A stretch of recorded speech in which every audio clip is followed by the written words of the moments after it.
Hello and welcome to another episode of Entertainment News. Today's video is about Resident Evil 7, Biohazard Review Roundup, Horrifying. Resident Evil 7, Biohazard, sends a very clear message by shifting the traditional third-person viewpoint to the first person. This is not like other Resident Evil games, it says. For some, this is a major plus for a series that many would argue peaked back at RE4. For others, this is a major warning sign for a series that may have changed too much for its own good. Reviews are out today, and they reflect that essential conflict. Some people love it, some people hate it, but it's clear that there was an idea here. People praise the tense sense of fear and anxiety from the series that invented survival horror, but others question the authenticity of that fear. All in all, it seems to be a success. 86 on Metacritic is a triumph, even if there are some low scores in there. Here's what people are saying. Polygon, 9/10. I would have been pleasantly surprised with much less than Resident Evil 7 brings to bear. I would have settled for, been excited for not bad. But the Resident Evil series has thrived for over 20 years now, in part because of a willingness to change the franchise, to mutate with the times. Resident Evil 7's changes, especially the shift to first person, may be off-putting to some. But it's an evolution that fits perfectly into the world and source material Capcom has created. It's hard to know if Resident Evil 7 will stand the test of time as much as classics like the original, or RE4. Taken on its own, however, it's an excellent game that pushes the series in worthy new directions. AME spot, 8/10. By the end of the campaign, I was ready for the game to be over, but that's okay.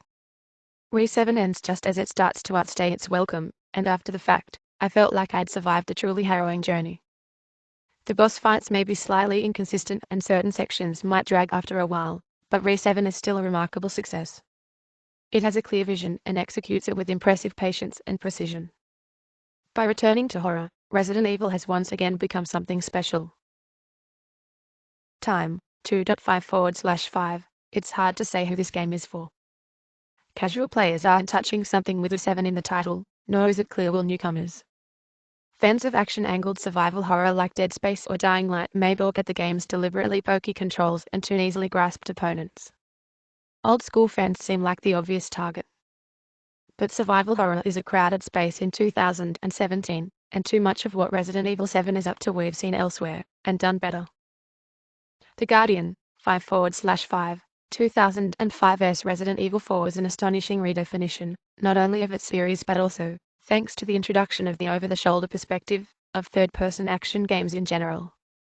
Resident Evil 7's impact is more localized, but no less effective. Reinventing older game series to fit ever-expanding technological boundaries while maintaining equity is one of the great challenges in game design. Indeed, it's one that Resident Evil's creators have failed to meet on numerous occasions. Resident Evil 7, by contrast, is a masterclass, breezily new, yet quintessentially in character with its illustrious forebearers.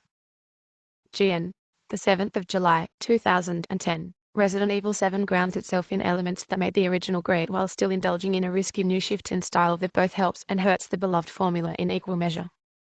But it's also the closest a numbered sequel has come to recapturing Resident Evil's slow, but thrilling and atmospheric adventure game roots in a while, a welcome return that I truly hope to see more of in the future. Thanks a lot for watching. Please subscribe to our channel for daily videos.